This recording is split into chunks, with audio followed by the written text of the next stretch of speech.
Claude Code, c'est probablement l'outil le plus puissant que tu aies jamais eu entre les mains pour coder. Et 90% des gens galèrent à l'installer correctement, et abandonnent avant même d'avoir vu ce que ça peut faire. J'ai passé des heures à tester différents setups, terminal natif, VS Code, différentes configs, et j'ai trouvé la combinaison qui fonctionne parfaitement, celle que j'utilise tous les jours. Dans cette vidéo, je te montre tout étape par étape, même si t'as jamais ouvert un terminal de ta vie. Et pour suivre mieux cette vidéo, je te conseille de rejoindre le School, afin d'avoir accès à l'ensemble des ressources. Je te mettrai les liens, les commandes et les prompts que j'ai utilisés tout au long de cette vidéo. Et reste jusqu'à la fin parce que je te montre un plugin français développé par la communauté, qui transforme complètement l'expérience. C'est ce qui fait la différence entre galérer avec Claude Code et vraiment kiffer l'utiliser. Allez, on commence directement avec la première étape, installer Node.js. Donc on va installer Node.js, ça permet de faire tourner directement Claude Code sur ton ordinateur. Donc pour faire ça, on va se rendre sur un navigateur, donc on va prendre, hop, un petit navigateur ici, on va rajouter ici Node.js, donc tu vas te rendre directement sur nodejs.org, ici tu vas faire get Node.js et tu vas le télécharger pour ton OS, que ce soit pour Mac ou pour Windows, c'est exactement la même chose. Ici, nous on est sur Mac, donc on va télécharger l'installeur directement ici, on va le lancer, et je te conseille de prendre la version LTS, tout simplement parce que c'est la version de Node qui est la plus stable. Donc là, on va faire continue, on va agree la license, on va installer, mettre notre mot de passe, et installer directement le software. Donc ça prend un petit peu de temps, et une fois que c'est terminé, on place à la poubelle. On va démarrer un terminal pour vérifier qu'on a bien installé Node.js. Donc notre terminal, ici on va écrire node-v, et normalement il devrait nous répondre avec la version. Si c'est pas le cas, je te conseille soit de redémarrer ton terminal, soit d'aller vérifier dans ton pass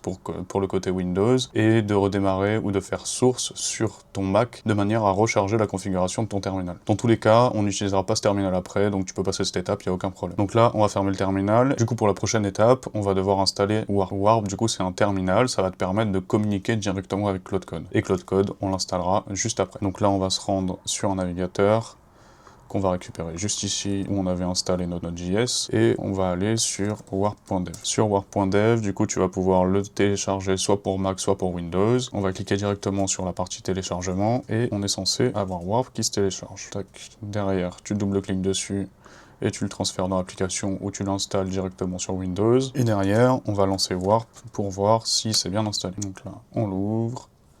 Et ici, normalement, on devrait avoir notre Warp. Donc là, moi je l'avais déjà préinstallé avant, mais j'ai refait le process d'installation avec toi, donc c'est normal que j'ai autant d'onglets qui soient ouverts. Ici, on va venir tous les fermer, comme ça on repart sur un truc à neuf. Donc on va faire CD pour être au plus haut dans notre ordinateur, de manière à pouvoir installer et surtout vérifier que Node est bien installé, comme on l'a fait sur l'ancien terminal. Donc là, on va taper node-v.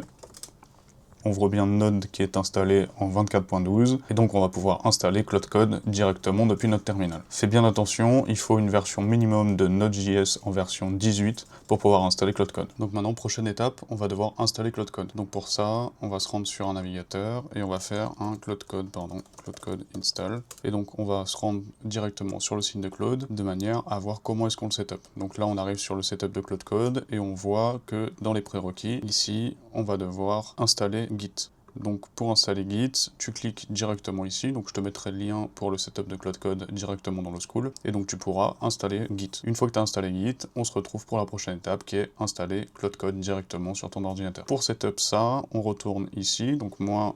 Ici, je suis sur Mac. La manière la plus simple, du coup, c'est de l'installer via npm, comme ça au moins, c'est compatible directement avec Node et t'as pas de problème d'installation. Là, on va copier ça directement ici. On va retourner dans notre terminal. Et ici, on va faire un npm install-g de notre Claude Code. Donc là, on va lancer notre commande. Ici, on voit qu'il nous demande des droits administrateurs. Donc on va faire un sudo npm install-g. Et donc tu vois, c'est ça l'avantage d'avoir Warp. Donc là, normalement, ici, tu vas pas pouvoir faire tab directement. Donc tu vas pouvoir le changer ici en cliquant sur la petite flèche. Tu vas pouvoir mettre tab. Et donc là, tu vois, en fait, tu as une IA intégrée directement dans Warp qui va te permettre d'anticiper les prochains moves que tu comptes faire sur ton terminal. Donc là, on va faire tab pour l'installer de manière globale. Il va nous demander le mot de passe. On va faire entrée. Et là, normalement, il nous a installé Claude directement. Ici, on va tenter de faire un Claude-v pour voir s'il est bien installé. Et donc là, on voit qu'on a bien Claude en version 2.0.76. Dans le cas où tu regardes cette vidéo un peu plus tard, tu auras certainement une version supérieure, et si tu as une version inférieure, n'hésite pas à faire Claude espace update pour mettre à jour Claude directement depuis ton terminal. Et donc là, tu vois qu'on est en current version 2.0.76, ça essaye de checker, et donc là derrière, lui il me dit qu'on a multiple installation found, mais c'est normal, puisque j'en ai déjà installé plusieurs sur mon ordinateur. Pour l'étape suivante, on va se rendre dans un dossier. Donc pour se rendre dans un dossier, on va utiliser CD, et on va aller sur la partie user document par exemple. Et donc là, ici, on arrive sur document, on va faire mkdir pour créer un nouveau dossier, donc on va mettre mon premier projet Claude, Et là, tu vois, il anticipe warp et il se dit, ah ok, bah, l'utilisateur il vient de créer un dossier, ça veut dire qu'il veut sûrement aller dans le dossier, donc il va préécrire cd le nom de ton dossier. Donc on va rentrer à l'intérieur du dossier, on va lancer Claude pour la première fois. Ici, il va te demander le thème que tu souhaites utiliser. Donc tu as différents thèmes. Moi, mon thème préféré, du coup, c'est le Dark Mode. Donc on va cliquer sur Dark Mode et derrière, on va associer un compte. Évidemment, pour utiliser Claude Code, il te faut à minima la version à 20$. Je te laisse t'abonner ou rentrer ton compte directement. Donc là, on va faire Entrée. Normalement, ça devrait nous démarrer un navigateur. Et ici, si t'es pas déjà connecté, ça va te demander de te connecter. Et dans l'autre cas, si t'es déjà connecté à la plateforme, Claude te demandera si il a le droit d'utiliser Claude Code directement dans ton terminal. Donc là, tu vas cliquer sur Autoriser. Et donc là, normalement, il te dit, bah c'est bon, ton setup est prêt pour Claude Code. Tu peux retourner dans ton terminal et normalement, ça devrait actualiser. Donc c'est ce qu'on va faire. Et ici, on voit qu'on a été log avec succès. Donc pour continuer, on fait Entrée. Il va te préciser les security notes et te dire, bah fais attention, Claude, il va avoir accès à ça, ça et ça. Donc là, tu fais Entrée. Et ici, tu vas lui dire, ok, je vais utiliser les settings recommandés. Donc il va lancer directement un terminal setup de manière à setup directement ton terminal. Donc ici, il va te demander si tu l'autorises à lire le contenu du dossier. Donc actuellement, il est vide, mais derrière, on va créer un projet pour te montrer et t'initier à l'utilisation de Claude Code. Donc là, on va faire Yes. Et donc du coup, on arrive directement sur l'interface de Claude Code. Donc tu le vois, ici, tu vois la version, les derniers tips ici qui sont proposés justement par l'équipe de Claude Code de manière à améliorer ton workflow et ta manière de travailler avec Claude Code. Et derrière, quand tu auras commencé à l'utiliser, tu verras les activités récentes que tu as fait avec lui. Donc là, actuellement, moi, je suis sur un forfait à 200$, donc je vais utiliser Opus 4.5. Si tu es sur un forfait à 20$, utilise également Opus 4.5, et en fonction du moment où tu regardes cette vidéo, on sera sûrement sur un modèle supérieur comme Opus 5 ou Sonnet 5. Donc ici, avant de commencer, on va installer un plugin qui te permettra de faciliter le développement de tes applications web et mobiles. Donc ce plugin, il s'appelle WD Framework. Tu peux aller le chercher directement sur cc-france.org, et c'est ce qu'on va faire. Donc on va se rendre ici sur cc-france.org/plugin, et on va aller chercher le WD Framework, donc WD pour Web Development. Donc tu vois ici WD Framework, tu peux cliquer dessus et copier directement la commande. On va retourner ensuite sur notre terminal, faire un commande V ou un CTRL V en fonction de si tu es sur Mac ou Windows, et on va faire Entrée directement. Donc là, on voit que ça clone directement le repository, et ensuite, pour aller chercher le plugin en question et l'installer, tu fais /plugin, et ici, tu vas venir voir dans Marketplace, et tu vas sélectionner WD Marketplace. Et donc tu vas voir ici qu'il y a un bouton Browse Plugin, et dans Browse Plugin, tu vas voir le plugin WD. Tu vas faire espace, I pour installer. Donc là, normalement, il devrait être installé. On va vérifier s'il a bien été installé, donc on va sur /plugin, on fait tab pour voir s'il a été installé, et donc normalement, tu devrais avoir une petite coche verte à côté de WD, en version 2.2 ou supérieure, parce que je vais sûrement mettre à jour le framework dans les prochains mois. Et donc là, si tu fais Entrée, tu verras que tu as toutes les commandes et tout le plugin qui est installé globalement. Donc une fois que tu as ça, on va tester justement si on a accès aux commandes. Donc tu vas taper /WD, et normalement, tu devrais avoir WD 2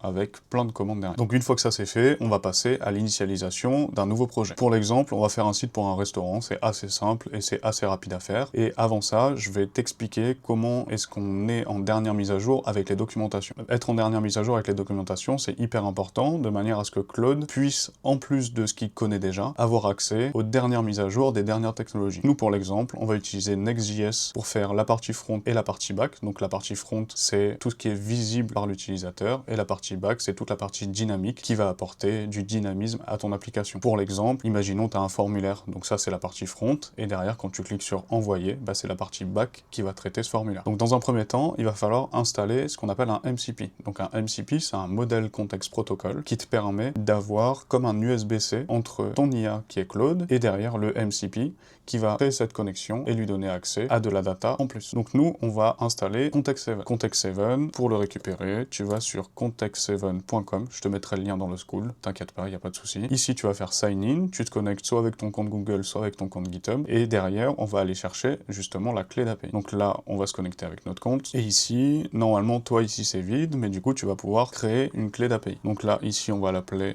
démo YouTube, par exemple. On va créer notre API, et du coup, on va la récupérer. Ce que je te conseille de faire, étant donné que Context7 se déconnecte assez souvent, il faudra que tu stockes cette clé d'API de manière à pouvoir la réutiliser avec la commande qu'on va trouver juste après. Et ici, pour installer installer un nouveau MCP, il faut que tu fasses un nouvel onglet. Donc moi j'utilise Command T, mais tu peux utiliser CTRL T sur Windows, ou cliquer sur le petit plus ici pour ouvrir un nouveau tab. Ici on va commencer par CTRL V notre clé d'API. Ensuite on va retourner sur le site et on va descendre un peu plus bas, et ça va nous expliquer comment est-ce qu'on fait pour installer notre MCP. Donc là on va sélectionner Cloud Code ici, on va cliquer sur copier, et on va retourner directement dans notre terminal. On va se placer au tout départ, et ici on va récupérer du coup notre clé d'API qu'on a mis juste avant. Tu fais CTRL X pour couper cette clé, et tu sélectionnes Your API Key, et tu fais CTRL V. Et donc là tu fais Entrée, et normalement ça devrait installer directement ton MCP sur Cloud Code. Une fois que c'est fait, il faut retourner dans l'onglet Cloud qu'on a ouvert tout à l'heure. Tu fais double CTRL C pour pouvoir quitter l'interface, étant donné qu'un MCP se charge uniquement sur une nouvelle session de Cloud. Là, ce qu'on va faire, c'est qu'on va retaper Cloud, et on va aller vérifier que notre MCP est bien installé. Pour vérifier ça, on fait /MCP, et normalement, tu vois que ici, à la première ligne, tu as Context7 avec un petit coche vert à droite. Ça te permet de voir s'il est bien installé. Donc là, on va faire Entrée pour voir un petit peu ce qui est possible. Et donc ici, si on fait View Tools, on voit qu'on a Resolve Library et Query Docs. Ces deux tools,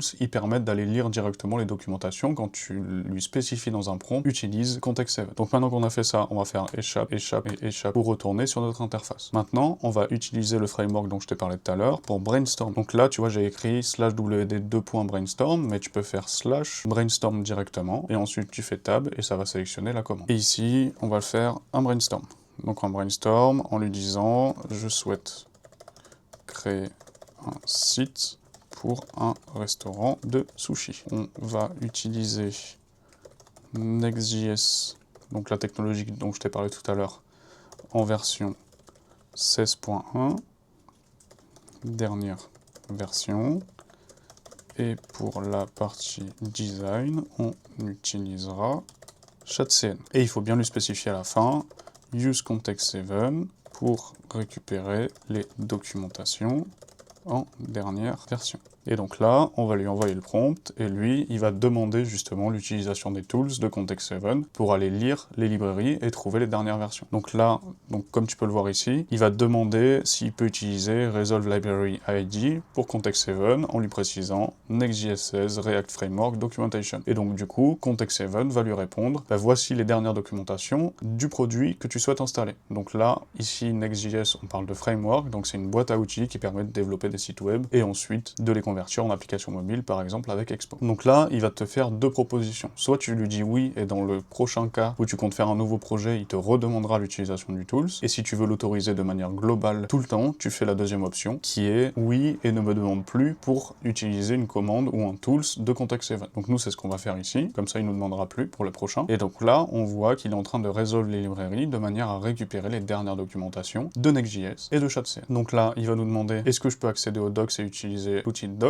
Bah pareil, là tu lui fais la deuxième option, de manière à ce qu'il te demande plus dans le futur. Et donc là, grâce à notre commande WD Brainstorm, en fait, il va créer un workflow qui est adapté au développement du site web pour notre restaurant de sushi. Et donc en fait, lui, il va passer par un mécanisme de création d'un site web, et derrière, il va nous proposer une solution pour développer notre site pour le restaurant de sushi. Ça me fait penser que je t'ai pas parlé du plan mode et de l'auto-edit on. Donc là, actuellement, étant donné qu'on est en Brainstorm, il s'est switché directement en plan mode, et comme tu peux le voir à la fin, il va te poser une question, est-ce que tu souhaites que je commence l'implémentation? Donc là, on va regarder un peu ce qu'il a écrit. Donc là, Brainstorm pour le site de restaurant de sushi, la technologie Next.js 16.1 comme on lui a demandé, la dernière version de ShadCN et React en version 19. Et donc là, l'objectif, créer un site web moderne pour un restaurant de sushi. La cible, c'est des clients cherchant à découvrir le menu, commander ou réserver. Et les enjeux, c'est un design appétissant, une UX fluide et une performance optimale. Et donc là, lui, il va te détailler les pages qu'il compte mettre, les composants qu'il souhaite utiliser et derrière les fonctionnalités proposées. Donc là, il te parle des fonctionnalités essentielles, donc de la partie MVP, qui est Most Valuable Product, et derrière, il va te proposer les améliorations pour la V2 et les nice to have pour la V3. Il va ensuite te parler de l'architecture, donc si tu t'y connais pas en code, c'est pas grave, passe à la suite, et ça te permettra d'avoir un site globalement correct pour commencer. Et derrière, au fur et à mesure d'utilisation de Cloud Code, tu vas comprendre un peu mieux le code, et tu pourras lui poser des questions dans tous les cas si tu comprends pas. Ensuite, il va nous parler des approches d'implémentation, donc on a une option A qui est recommandée pour démarrer, qui va être un site statique, et ensuite, derrière, tu vas pouvoir câbler une base de données. Je t'invite à aller regarder la vidéo où je fais une intégration du Linktree, de manière à voir comment est-ce qu'on connecte Cloud Code, Next.js base ChatCN avec MongoDB, qui est une base de données directement en ligne où t'as rien besoin d'installer sur ton ordinateur. Je te mets la fiche juste ici. Ensuite, il va développer, grâce au workflow du brainstorm, une matrice de priorité et d'impact. Donc là, actuellement, tu vois, il te dit les fonctionnalités qui ont une grosse priorité, c'est la page d'accueil avec le héros. Donc le héros, c'est la partie haute. Derrière, il parle du menu avec des cards, du dark mode qui est un effort faible et un impact moyen sur ton site, mais qui est quand même priorisé dans la phase 1. Derrière, tu as une navigation responsive, forcément pour que ça soit adapté à une visibilité sur mobile, et un formulaire de réservation, qui forcément doit être présent sur la première version pour convertir un maximum de personnes pour qu'ils viennent manger dans ton restaurant de sushi. Ensuite, dans la phase 2, il va te parler de la galerie photo, du Google Maps, des animations sur ton site et de la commande en ligne, qui elle sera développée lors de la troisième phase. Au niveau des risques et des mitigations, il te dit fais gaffe, il faut pas des images trop lourdes, on va utiliser la librairie de Next qui est faite pour optimiser les images, et ensuite il va te dire qu'il y a un SEO insuffisant, donc pour contrer ça, il faudra que tu crées une partie blog sur ton site de manière à référencer au fur et à mesure ton site web. Actuellement il te dit que le mobile sera pas forcément optimisé, mais ça on le verra dans une deuxième phase, de manière à optimiser cette partie mobile, et dans tous les cas, normalement sur le premier jet, c'est quand même assez correct pour une version mobile. Ensuite il va te parler des formulaires, mais pour l'instant les formulaires on va pas les utiliser, puisque c'est dans la phase 3 qu'on va les développer, de manière à avoir une partie back-end qui envoie directement un formulaire. Et donc là, il te parle des prochaines étapes recommandées. Comme tu peux le voir, en dessous, dans la partie terminal, il va commencer à prédire ce que tu comptes écrire dans le terminal. Donc là, il va nous demander, est-ce que vous souhaitez commencer l'implémentation? Donc nous, on va lui dire oui, commence l'implémentation. Et donc là, il va nous générer un brainstorm structuré. Donc là, par exemple, il va te demander, est-ce que j'ai le droit d'utiliser la commande PNPM? Donc on va lui dire oui, utilise-la, et surtout on va lui dire de plus nous demander s'il veut l'utiliser. Dans ce cas-là, il pourra, tout au long du projet, installer directement des librairies sans qu'il ait besoin de nous demander. Donc on attend qu'il nous pose une prochaine question. Là, dans cette partie, il va nous demander s'il a le droit d'installer et d'utiliser ChatCN. On va lui dire oui, et de plus nous demander, pareil. Et donc là, tu vois qu'il est en train d'installer tous les packages et toutes les librairies. Donc c'est la première phase, c'est la phase un peu plus longue. Ensuite, une fois que tout est généré, tu verras, c'est beaucoup plus simple de faire des modifications et d'avoir une base concrète pour développer ton premier projet. Donc là, il va nous demander s'il peut ajouter les thèmes et les icônes, ce à quoi on va répondre oui, ne nous demande plus. Donc là, on va attendre qu'il termine, et une fois qu'il a terminé, on se retrouve juste après. Donc là, ça y est, il a quasiment fini l'installation, et il va nous demander, au fur et à mesure, de pouvoir créer des fichiers. Donc nous, ce qu'on va faire, c'est Shift Tab, de manière à lui autoriser la création de fichiers, pour pas qu'il nous redemande 10 fois ce qu'on a envie de faire. Donc là, petit tips, c'est que tu peux faire CTRL-T, de manière à voir ce qu'il a prévu de faire. Ici, si tu fais CTRL-T, tu verras que du coup, il s'est préparé une to-do, sur laquelle tu vas pouvoir t'appuyer pour voir les étapes au fur et à mesure du développement de ton application. Et donc là, comme tu peux le voir, actuellement, il est en train de configurer la partie dark mode, ensuite il va créer la structure des pages, donc le layout qui est le haut et le bas de ton site, qui s'appelle le header et le footer, et derrière il va créer le menu, la réservation et la page de contact. Et donc dans sa liste des tâches, il va développer le header avec la navigation responsive, comme on a demandé au départ, développer le footer, créer la page d'accueil avec la hero section, créer la page menu avec les cartes de plat, et créer la page de réservation avec un formulaire. Et ensuite, il finira par créer la page de contact. Donc je te laisse en timelapse, et on se retrouve juste après quand il a terminé.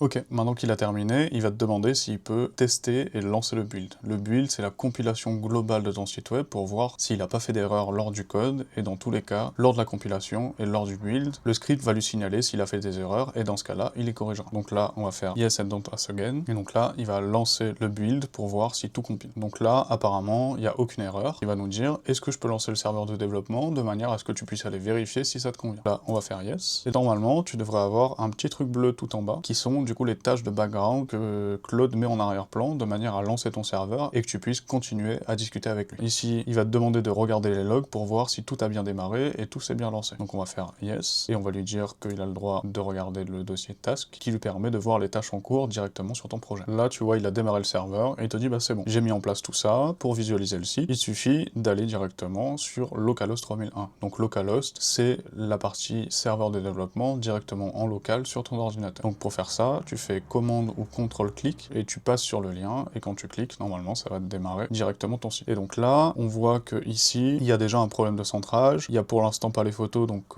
tu peux soit aller les chercher, soit lui demander de rajouter des images d'illustration, et donc on va aller tester notre site au fur et à mesure. Donc si je clique sur menu, ici on a bien notre menu, il manque juste les images. Dans réservation, on a bien le formulaire de réservation avec les horaires d'ouverture, on peut confirmer la réservation, on a le numéro de téléphone si on a besoin d'aide, et ici, on a la page de contact. On va vérifier que le dark mode et le light mode fonctionne. Donc là, si je me mets en système et si je me mets en clair, ça fonctionne. Si je me mets en sombre, ça fonctionne. Et si je repasse en clair et que je me mets en système, étant donné que je suis en dark mode par défaut, bah ça mettra le site en noir. Ici, on voit qu'on a une issue. Donc c'est très bien qu'on ait ça. Comme ça, au moins, je peux te montrer une nouvelle commande sur le WT Framework qui permet de résoudre les erreurs. Donc ici, tu vas cliquer sur ce petit bouton-là, ça va permettre de copier l'erreur. Tu retournes sur ton terminal et tu fais /wd troubleshoot. Donc comme je te disais tout à l'heure, là j'ai écrit wd 2 points, mais tu peux directement écrire /troubleshoot. Et derrière, tu vas juste venir coller ton erreur. Donc ici, étant donné que c'est un texte un peu long, il va mettre ça entre crochets et te dire c'est le code ou l'erreur que tu viens de copier. Donc ici, on va faire entrée. Et donc là, il va venir avec un workflow spécifique, analyser l'erreur et pouvoir la corriger automatiquement. Et donc là, tu vois, il te dit, je vais corriger ce warning de dépréciation dans Next.js 16, legacy behavior et pass href ne sont pas nécessaires car le composant link passe automatiquement le href aux enfants. Donc là, normalement, si on revient dessus, on voit ici qu'on n'a plus d'erreur. Donc là, on peut voir sur le Next.js. Si te dérange le Next.js en bas à gauche, hein, tu peux le déplacer, hein, tu peux le mettre en haut à droite, en bas à gauche, un peu où tu veux, de manière à ce que ça te gêne pas pendant ton développement. Donc là, niveau UX, on voit qu'on a juste un petit problème, c'est que notre site, il est pas centré. Donc tu le vois ici, hein, là on a Sakura Sushi, et donc à droite, normalement, le bouton il devrait être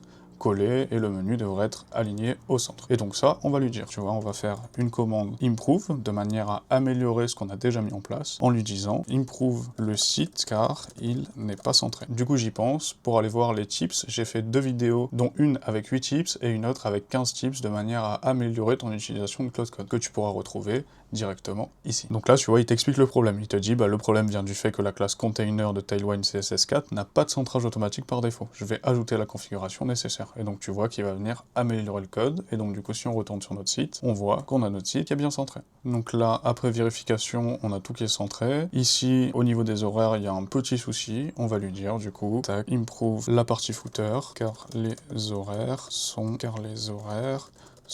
bizarrement alignés. Et donc j'en profite ici pour te dire que tu peux aussi lui envoyer des screenshots. Donc là, nous, on va faire Shift Command 5 pour pouvoir prendre un screenshot, et on va lui montrer, de manière à ce qu'il puisse comprendre la correction qu'il doit appliquer. Et donc ici, quand tu reviens sur ton terminal, tu fais CTRL-V, que tu sois sur Windows ou sur Mac. Le commande V fonctionne pas. Donc là, tu vas faire CTRL-V, et tu vois que l'image va se stocker directement au-dessus. Et donc là, tu vas faire Entrée, et du coup, lui, il va aller checker à la fois l'image grâce à l'OCR. Donc l'OCR, c'est un logiciel qui permet de reconnaître les images, et de traduire ton image en texte pour expliquer à Claude Code et lui donner la vision. Donc là, bah, il l'a compris, et du coup, il va faire la modification. Donc ce que tu vois en rouge, c'est ce qu'il va supprimer, et ce que tu vois en vert, c'est ce qu'il va ajouter au code. Et donc là, il te dit, bah c'est bon, c'est corrigé, la section horaire est maintenant structurée, avec une icône plus le jour sur la même ligne. Et donc là, si on retourne voir, ici, ça nous convient pas forcément, parce que tu vois, c'est pas assez large. Et donc du coup, on va lui dire, /improve, ajuste les horaires, car elles sont pas correctement alignées. Et donc là, ce qu'on va faire, c'est qu'on va lui donner une meilleure vision du footer. Donc on va revenir sur notre site et on va lui prendre cette fois-ci le footer en entier de manière à ce qu'il puisse comprendre la problématique. Et donc là, on fait CTRL-V, on a bien notre image directement au-dessus et lui, il va venir improve cette partie-là. Donc là, tu vois, il te dit, bah je vois le problème sur le screenshot, les horaires sont pas alignés avec l'icône, je vais simplifier la structure. Et donc là, il me dit que c'est corrigé. Et donc ici, on a bien nos horaires du lundi au vendredi de 11h30 à 14h30 et de 18h30 à 22h30. Et donc ensuite, on a nos horaires pour le samedi et le dimanche. Voilà, on touche à la fin de cette vidéo. Si tu as des questions, n'hésite pas à les poser directement en commentaire. Je te ferai une vidéo dessus. N'hésite pas également à rejoindre cc-france.org pour avoir les dernières mises à jour sur Claude Code et les derniers plugins. Et surtout, n'hésite pas à rejoindre notre communauté sur Skool pour avoir accès aux différentes ressources et être tenu au courant des nouvelles vidéos. Sur ce, je te fais des bisous, je te dis à la prochaine, c'était Para.